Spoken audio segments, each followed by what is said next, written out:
Thank you very much. Thank you. Thank you. Thank you. Thanks very much.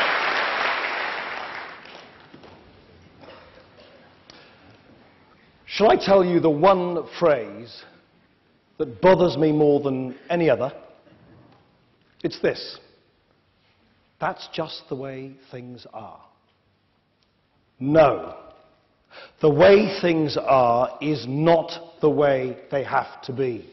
We do not have to live in a country where the poorest pay the biggest chunk of their income in tax. We do not have to live in a country where politics is the plaything of wealthy donors and corrupt MPs. We do not have to live in a country where the banks can profiteer at the expense of everybody else and our climate is in jeopardy. We do not have to live in a country where children's chances are determined more by their parents' background than by their own hopes and dreams. There is a better way.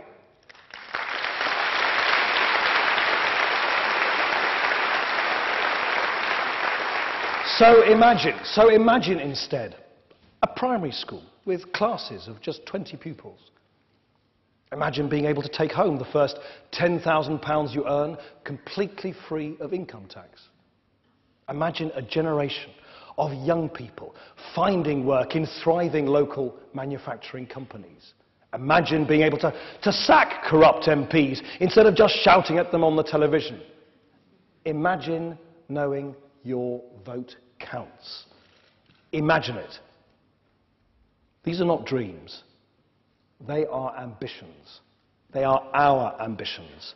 And they are ambitions which can come true if we do things differently.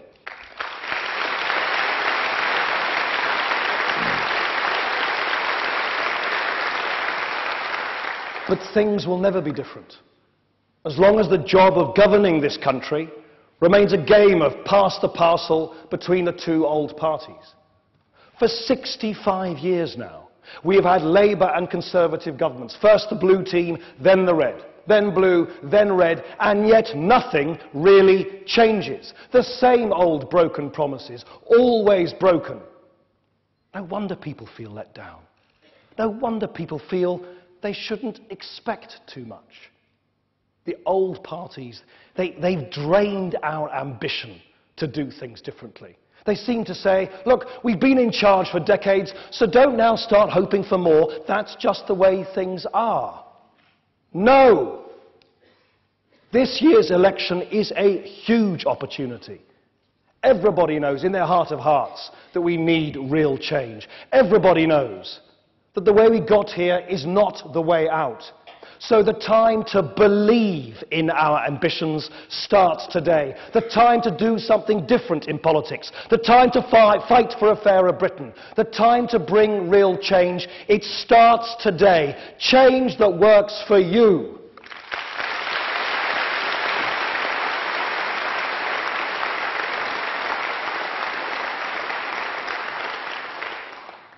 Something really important has been happening in our politics for years. Something big, but gradual, so you wouldn't notice it from day to day. There is a vast and growing army of people who look at the two old parties and say, no thanks. People who, like me, like you, want something different. In 1951, only 2% of voters chose someone other than the Labour or the Conservative parties. At the last general election, it was 32%.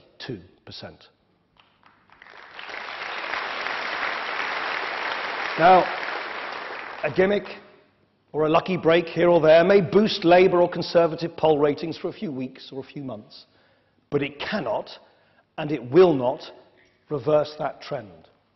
Who seriously believes that the British people, offered so much choice in every aspect of our daily lives, will ever again settle for a two-party system? If you have two parties, you only ever have two ideas. Well, that's on a good day. Most of the time, they can't even rustle up a single good idea between them. Labour, the party of the many. You bet, the many disasters. You know their new slogan? A future fair for all. Now, if that sounds familiar, that's because they've used it before, 7 years ago. Well, based on what's happened since then, it isn't a slogan, it's a warning. It's a bit like advertising, I don't know, a second trip on the Titanic, Gordon Brown's unsinkable economy.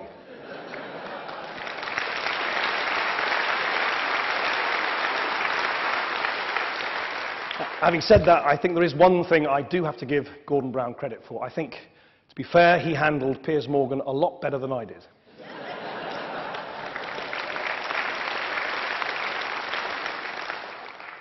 As for the Conservatives, the world's first offshore political party.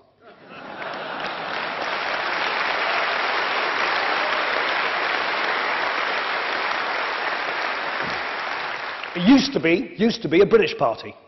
Now it's a wholly owned subsidiary of Lord Ashcroft, a man who collects tax havens the way some people collect beer mats.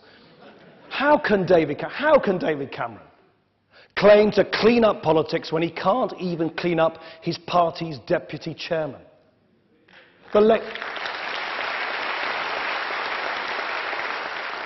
The label still says made in Britain, but the money says made in Belize. Now, with these two old parties, it's a dismal choice between the party of the few and the party of no one. A choice between the wrong direction and backwards. They haven't noticed. People are tired of being told there are only two answers to every question. They haven't noticed. People are ready for something new, ready for something different, and ready to make it happen.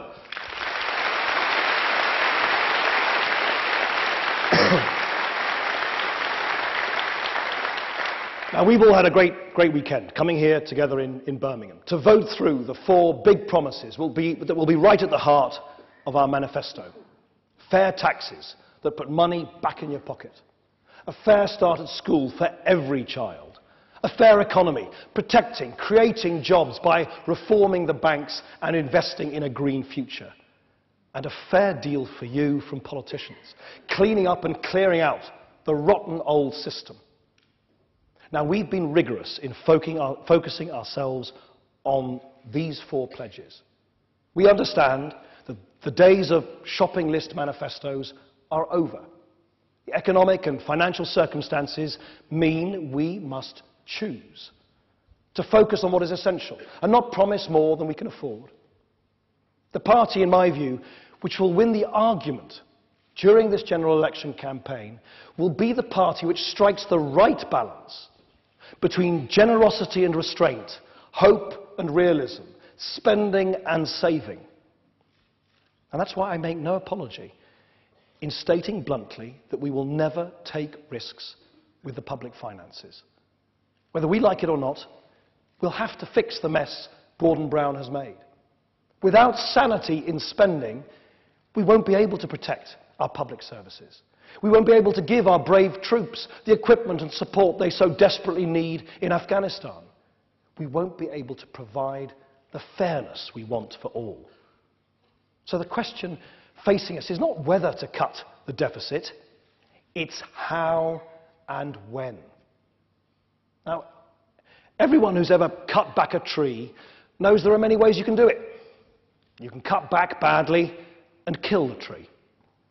Or you can do it in a way that helps the tree to flourish in the future, encouraging growth in a new direction.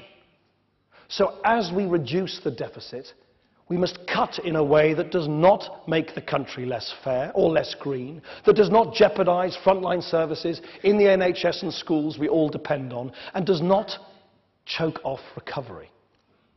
Now, Labour is in complete denial about the need for cuts. This week, Alistair Darling and Gordon Brown confirmed that the pre-election budget won't include any more details on how to bring the deficit under control. No courage, no honesty, just a miserable attempt to save their own skins.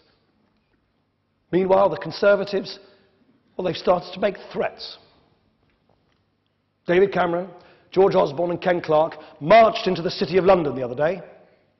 And they declared that if voters didn't give them the result they want, the markets would tear the house down. Cynical. Desperate. The Tories think they're just entitled to victory.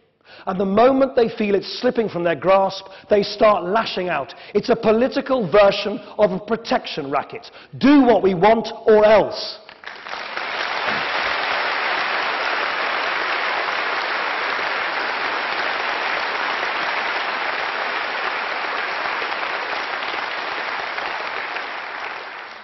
Liberal Democrats, we are, I believe, the guarantor of good sense. After all, we are the party of Vince Cable. We are the guarantor, whatever the outcome of the election, that no risks will be taken with Britain's financial position. Liberal Democrats have gone further than any political party in identifying cuts. We will be setting out a programme of savings of £15 billion a year by 2012. From ending government contributions to child trust funds, to removing the top 20% of claimants from the tax credit system, from cancelling the ID card programme to abolishing the government offices for the regions. We have put together, line by line, the most substantial and deliverable programme of deficit reduction in British politics. And we have taken the bold step of cutting back dramatically our proposals for new spending, postponing ideas that have long been close to our hearts, but which are not immediately affordable. So we can put 2/3 of the money we save straight into reducing the deficit. It's the first time in our history as a party that the Liberal Democrats have ever set out a plan for net reductions in government spending. Reductions we will implement once the economy is strong enough to take the strain. But I'm the first to admit that it doesn't go far enough. There will be more to do in the years ahead, and we will have to find these savings together as a nation. Our plan is a down payment, a declaration of intent, your guarantee that Liberal Democrats are putting Britain's financial future at the heart of our plans for government.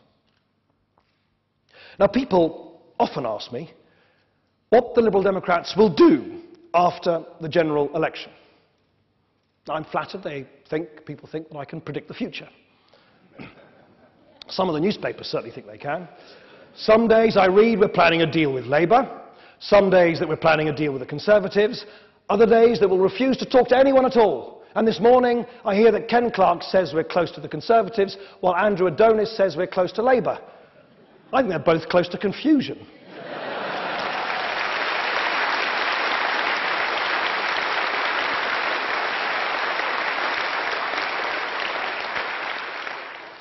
Yet, when all the speculation is said and done, I keep coming back to some simple truths. I am not the kingmaker. The 45 million voters of Britain are the kingmakers. You are the kingmakers.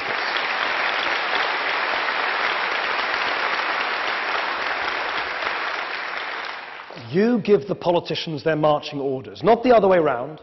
It's called democracy, and I kind of like it.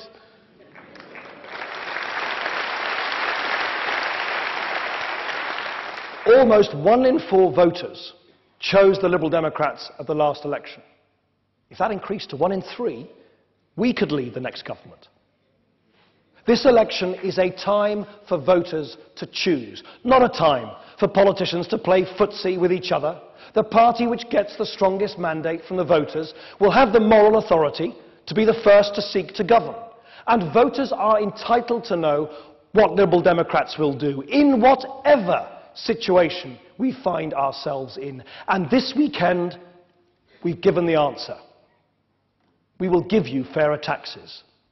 We will make sure your child gets the fair started life they deserve. We will create a new fair economy where we are no longer held hostage by the greed of bankers in the City of London. And we will give you a fair, open and transparent politics after the gross betrayal of the expenses scandal. It really is as simple as that. No one can guarantee what the election result will be, but I can guarantee what we will always fight to deliver. And if you like what we say, if you share our values, if you want fair taxes, a fair start in life for your child, a fairer economy, and a new fair politics, vote for it.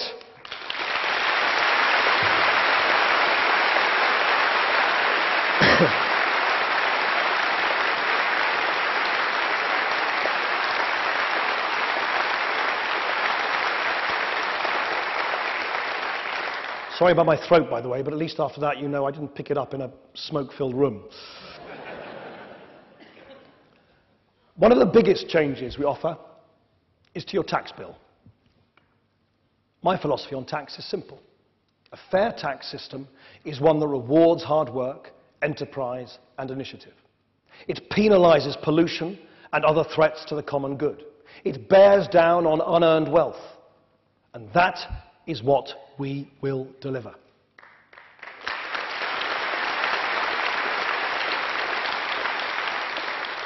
Under the Liberal Democrats, no one will pay tax on the first £10,000 they earn. Let me repeat that, because this is one of the most substantial changes to tax that a party has ever offered at a general election. Under the Liberal Democrats, no one will pay tax on the first £10,000 they earn.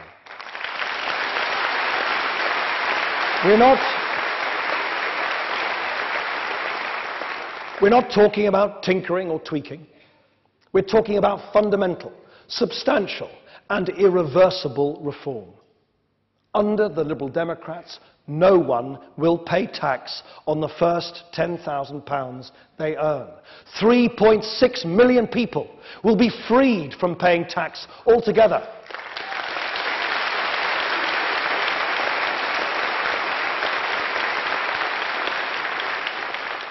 Tens of millions more on low and middle incomes will get a tax cut of £700 back in their pockets. A real change to deliver lasting tax fairness for everyone.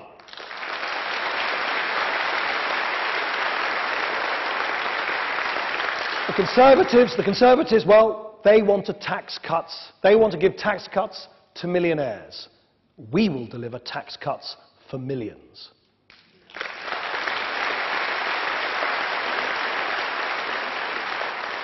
But it has to be paid for. No one's going to fall for a false promise of a giveaway. So we will make 5 simple but substantial changes to pay for this tax cut. 1. Equalising pensions tax relief so top earners no longer get more than everyone else. 2.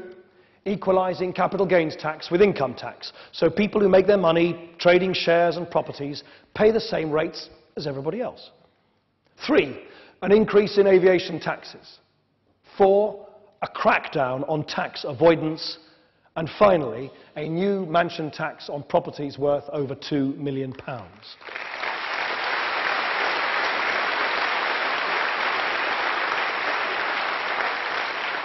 A mansion tax, of course, is one tax even oligarchs and billionaires will not be able to avoid. I mean, you can't put a mansion in a briefcase and take it to Belize.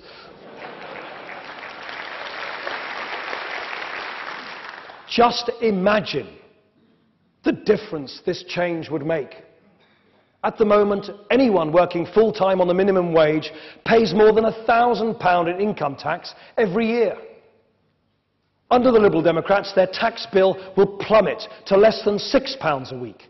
They'll be £700 better off. £700 to pay for children's school clothes, to fix the car, to pay the heating bill. That is change that works for you.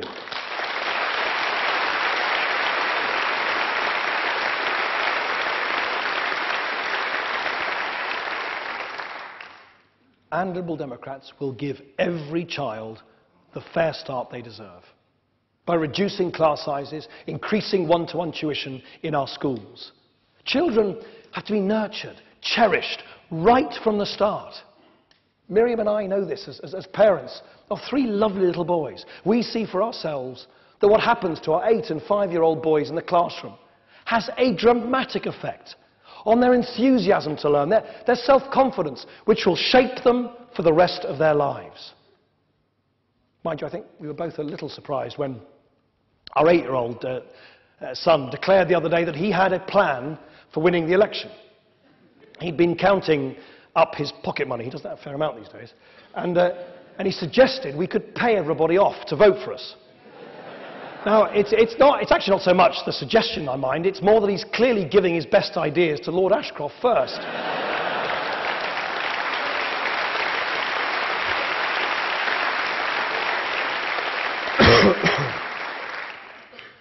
But you know, as much as children depend on us today, we are going to depend on them for far longer. Think about a child in your local primary school doing experiments with egg cartons and elastic bands. That child could be the inventor of a cure for cancer which saves your life 30 years from now. We don't know what the future holds. We don't know what our children will achieve. All we do know is that our country is still not a place truly fit for them to grow up in.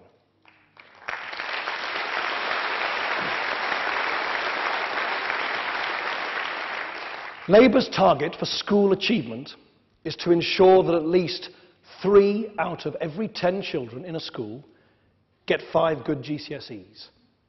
3 out of every 10. Imagine being in a class where just passing means you're the exception.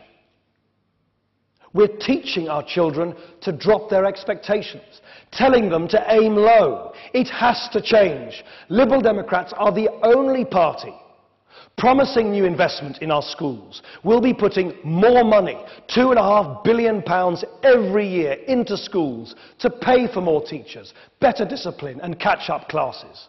An average primary school could cut class sizes to just 20, ensuring children starting out at school have the personal, nurturing relationship with their teacher they need. An average secondary school could put the money into catch-up classes for 160 pupils, making sure no child is ever left behind.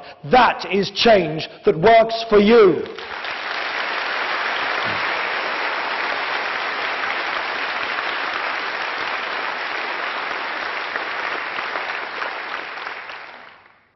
The recession has hurt millions of families, but the problems run deeper than just the immediate crisis. For too long, a succession of Conservative and Labour governments have been obsessed about looking after just 1 square mile, the City of London. It's time to invest in the other 100,000 square miles of Britain, creating jobs and growth that lasts for every town and city and village of this country. After the economic crisis that has rocked the world, we must not rebuild the fortresses of old. We must use this as an opportunity to build something new, not least to ensure that we can pass on to our children a planet worth living on. We now know that the next few years are probably our last chance to avert unstoppable climate change. This isn't a problem. It's an emergency. It must guide everything we do as we rebalance our economy. Growth that lasts doesn't threaten our children's future. It recognizes that our planet is a gift that must be cherished, that tomorrow is our responsibility as much as today. And growth that lasts doesn't leave an underclass behind. It brings everyone along, sharing prosperity, because the more people are included, the more people are enabled to seize opportunities, the more prosperity there is for all. But we can't have a new kind of growth with the old kind of banks. It's time to break them up. Bring back competition, bring back diversity, bring back building societies.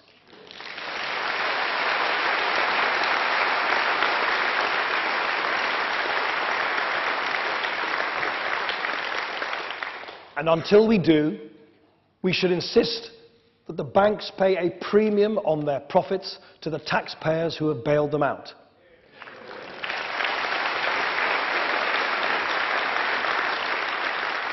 We will separate low-risk utility banking from high-risk investment finance once and for all, so banks never again take insane risks which jeopardize your everyday savings. Some people say it's impossible to split the banks like this. They're usually, yep, you guessed it, the bankers themselves. But the governor of the Bank of England says it's not only possible, but essential to break up the banks. He's right, they're wrong.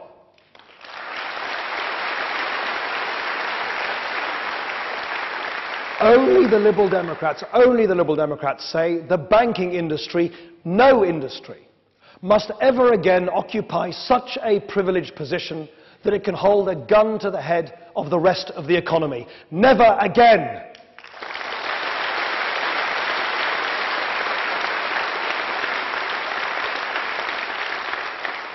But reforming the banks should not be an act of retribution. It's about getting money flowing to the thousands of businesses starved of credit today. Because without support from banks, companies go bust and the jobless remain without hope. I was staggered when I heard that RBS, a bank we all own, was lending millions of pounds to help Kraft buy Cadbury, a great Birmingham company. RBS was funding this deal, which everybody knew would cost jobs in Britain, while small business customers of the very same bank were being turned down for loans or charged extortionate rates. That was a scandal, and Labour let it happen.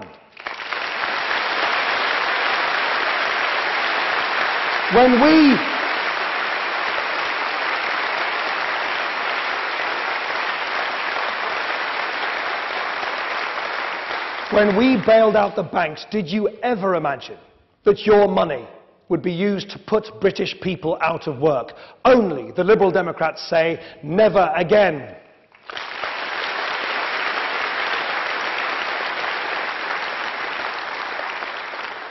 Now, once the banks are lending again, we can turn our attention not just to protecting jobs, but to creating new ones. In our first year in office, we will use the money from that banking levy and the money from reforming tax credits to create as many as 100,000 jobs in green industries, kick-starting the economy on a new, sustainable footing. I was standing in a shipyard on the Tyne just a few weeks ago. It was, of course, deserted. And I thought back to the days gone by when it would have been humming with activity. And it's heartbreaking to think of that decline and the devastating impact it had on whole communities. But it's inspiring to imagine these old shipyards, once the pride of Britain, coming back to life as a hub for building the vast new turbines needed for offshore wind and tidal energy, helping to power Britain and Europe with clean, safe energy for all. Britain used to lead the world. We built ships, we designed railways, we laid the first telegraph cables across the oceans. This is the nation of Alexander Graham Bell, the inventor of the telephone, of Isaac Newton, who made modern science possible, of Isambard Kingdom Brunel, the greatest civil engineer in history. We have to harness that inventive spirit once again. We've been blinded for too long by the glitz of the financial services sector, blinded to the real, solid virtue of making things. It has to change. Under the Liberal Democrats, it will change.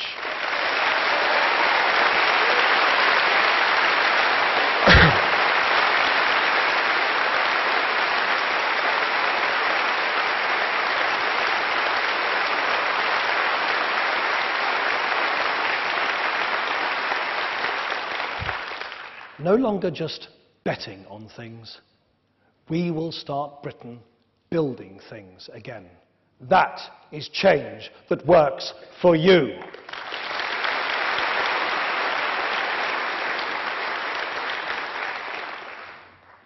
But there's something standing in the way of change. Our political system. All the pomp and ceremony of our Parliament, all the adorably daft rituals, have been camouflage for corruption. It's just plain wrong that a government elected by the votes of just 22% of people can rule however it likes. It's just plain wrong that a government can commit us to an illegal war against the will of the people. It's just plain wrong. It's just plain wrong that some MPs were so out of touch with the basic principles of right and wrong that they thought it was okay to do up house after house at taxpayers' expense, flip them and flog them for a profit. People say all politicians are the same.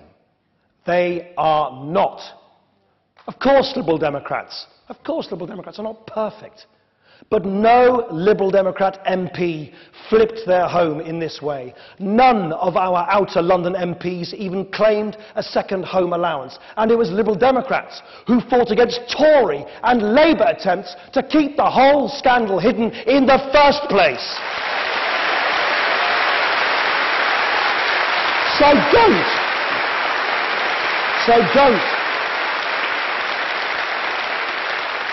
So don't let them tell you we are all the same, because it isn't true. Liberal Democrats are the only party that understands expenses were just the tip of the iceberg. Our whole political system is a mess. David Cameron and Gordon Brown talk about political reform, but they won't even contemplate the really radical changes we need.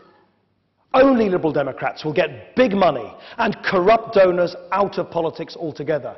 Change the voting system to abolish safe seats and make every vote count. Reduce the number of MPs by 150. Reverse the tide of decades of centralisation. Devolve power over the police and NHS to local communities. Pass a freedom bill to protect our hard-won rights and liberties from the whims of government ministers, and give constituents the right to sack corrupt MPs. That is change that works for you.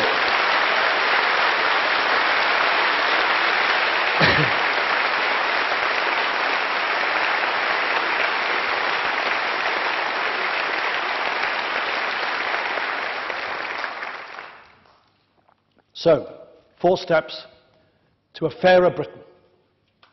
Fair taxes, a new fair start for all children at school, a rebalanced, fair and green economy, a clean, open, fair politics.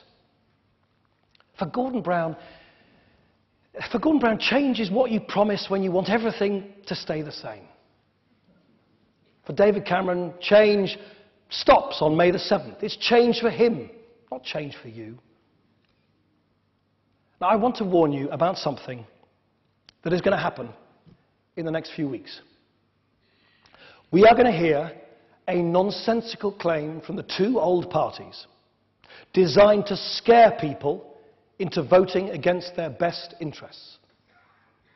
The Conservatives will say, vote Lib Dem, get Brown. Labour will say, vote Lib Dem, get Cameron. Don't believe it for a second.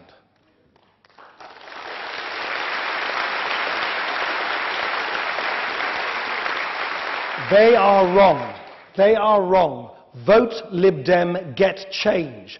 Vote Lib Dem, get fairness. A vote for the Liberal Democrats is not a vote for anyone else. It is your guarantee of real change that works for you.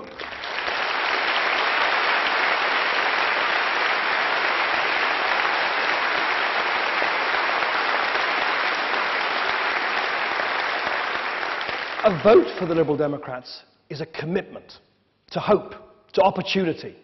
It's a vote that says, I want government to be honest and open. I want a green economy. I want fairer taxes. I want a fairer future for my children, for all of our children. Now, I know there are many people who listen to the Liberal Democrats and really like what they hear, but you worry that your vote would be wasted. You worry that your choice won't make enough of a difference. So you're thinking of giving your vote to someone else. Some people are thinking of holding their noses and voting for Brown just to keep out the Conservatives. I say to you, don't do it. Some people are thinking of holding their noses and voting for Cameron just to get rid of Labour. Don't do it.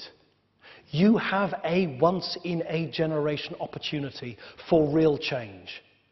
A wasted vote is one that throws that opportunity away. A wasted vote is one for a party that is stuck in the past. A wasted vote is one for a party you don't believe in. How do you want to feel when you wake up on May the 7th and hear the news? Would you smile at the prospect of 5 more years of Gordon Brown? Would you be thrilled if a Conservative government was now in charge? If the answer is no, then don't give them your vote.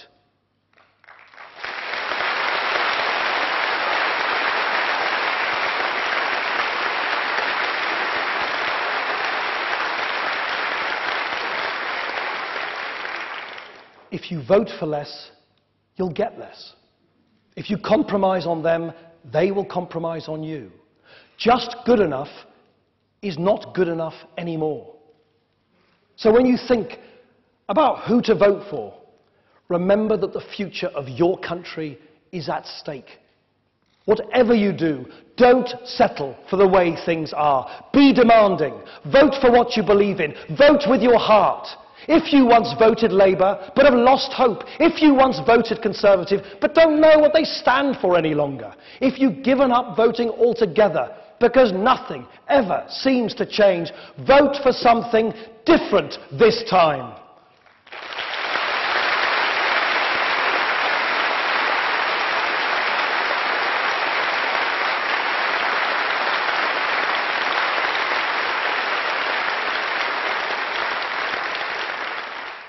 Vote Lib Dem, get fairness.